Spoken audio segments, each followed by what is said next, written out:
Wings over Flanders Fields state in 2025, the good, the bad, and hardly any hope for any improvements. All of this is based on half of a year flying experience on the German side in Fokker E1, then Fokker E3, and over 150 combat flights. Even though the game is based on Microsoft Combat Flight Simulator 3 Battle for Europe engine, it still looks, sounds, and to some extent plays well enough that at first glance you might be surprised how old it is. But the more you play, the more you know. Then the reality hits you, and it hits hard. Don't expect any details here, as you won't find them. Just as they were absent on the day that Genuine Combat 3 was released in the 24th of October 2002. As much as some parts of the game and world can remain to be simple, it would be good to have others represent higher amount of details, especially in a game that is about air combat. Unfortunately, forget about any extensive visible damage model. It is mostly absent. That's what Wings are in general, a game advertised as full of content and features.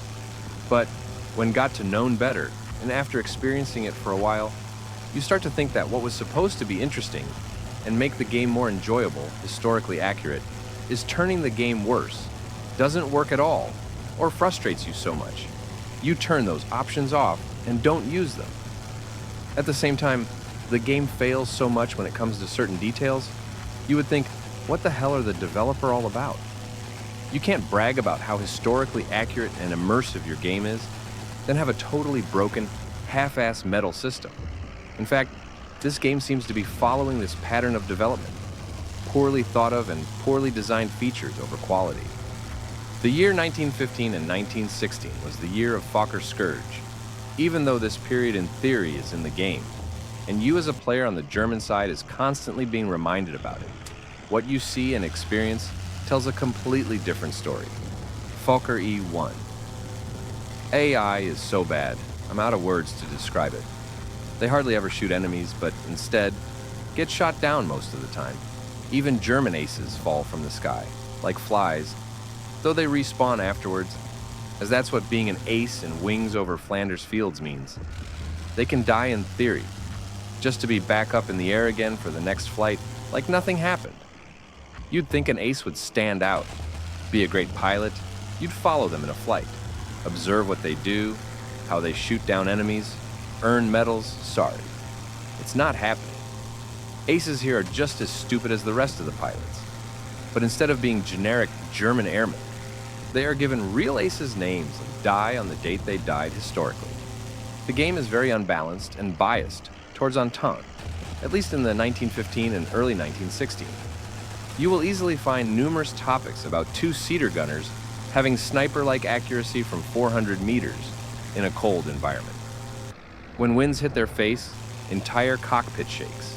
Pilot is an acrobat.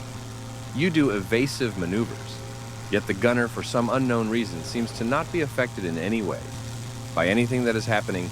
Aimbot has locked you. Good luck. Rest of your squadron has already been shot. In the first couple of series, bang bang, here goes squadron of German aces, just like that.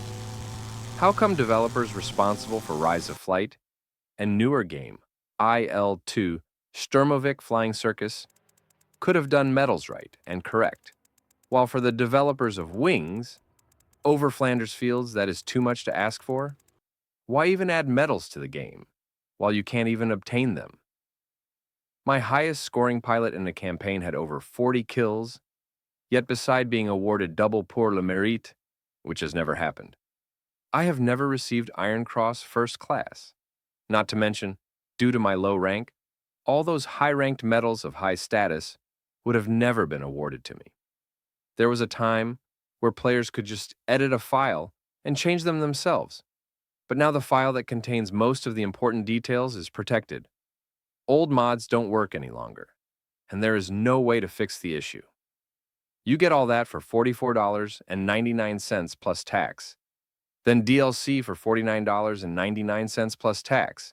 And that's not all, because another DLC has already been announced. Developers also accept donations. Is the game worth it? Not at all. But does that mean the game is improving?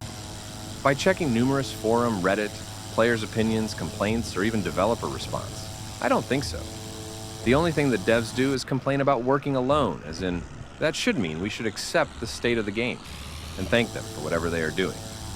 There is a community of skilled people that would help, not to mention lots of skilled freelancers, just could easily create quality content for the game, fix what needs to be fixed, just let them do it. I've seen numerous posts how the devs are anti-modding, anti-outside inference. That would explain. Claim system is one of those features. Imagine you are fighting one or a couple of enemies. Over friendly part of the front line, there are thousands of soldiers below. There is a column of friendly vehicles passing nearby.